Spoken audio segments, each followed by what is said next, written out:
This screencast continues where Part 1 left off. In it, we will continue the process of defining the control device assets, synchronize or provision the Smart Server Lighting Segment Controller, and finally, test the results using the LumInsight Provisioning Tool. First, let's review the work accomplished in Part 1. We created a LumInsight Provisioning Tool project which defines the segment controller configuration, defines control groups with specific control options for the inputs on the segment controller. We also defined scene tables with single-step setbacks, and defined fixture type definitions to align with the lighting sources used in this project. The LumInsight Provisioning Tool supports several workflows to efficiently create and define control devices in a project. Create Device button is used to add a small number of devices.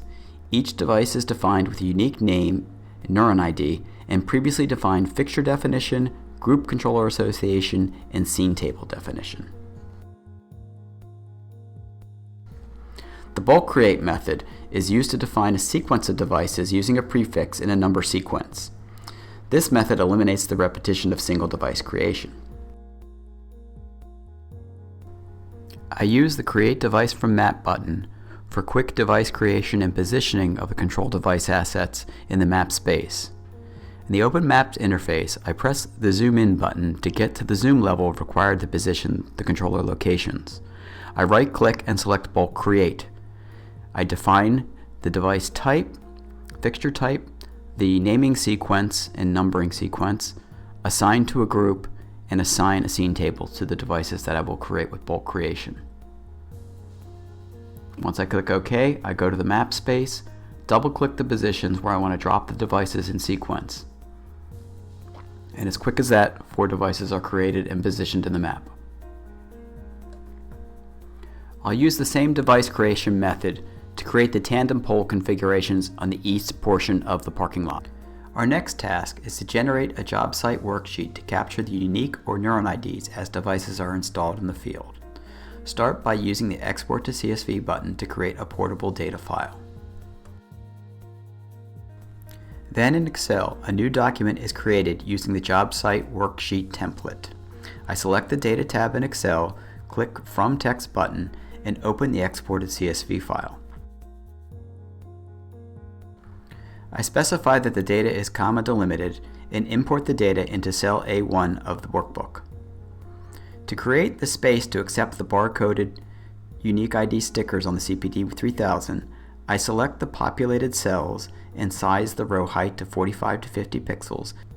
The neuron ID column is selected and the width is set to roughly 150 pixels. The printed hard copy of this worksheet is used to record the unique ID of the devices as they are installed.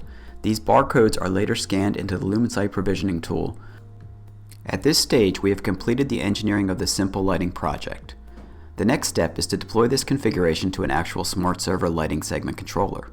Before this is executed, let's have a look at the starting conditions of the Lighting Segment Controller. The foundation of a LumInsight lighting system is a Smart Server image with the Outdoor Lighting System framework. The OLS framework is a set of internal devices loaded and configured for lighting-specific applications or modules to support application requirements such as scheduling, group management, operational and alarm data collection, and connectivity to the CMS. The first task in system deployment is to click the Permission/Provision button. I provide the local IP address of the targeted lighting segment controller and click the Sync button. The complexity of the project will govern the time required to complete this operation. Sync can be done without having the actual OLCs powered or connected to the segment controller. When the segment controller is later powered up in the actual site, it will then commission and configure the devices defined in the system. At the end of the sync, you will be prompted to reboot the system. In a large lighting system, allow up to 30 minutes for the queued operations to complete prior to the proper shutdown. Power interruption during this process must be avoided. After the segment controller has been installed in the actual site and allowed sufficient time to commission the defined OLC and sensor devices, you can use the Provisioning Tool Troubleshooting tab to verify the installation. By intention, I have supplied an invalid unique ID for the last device just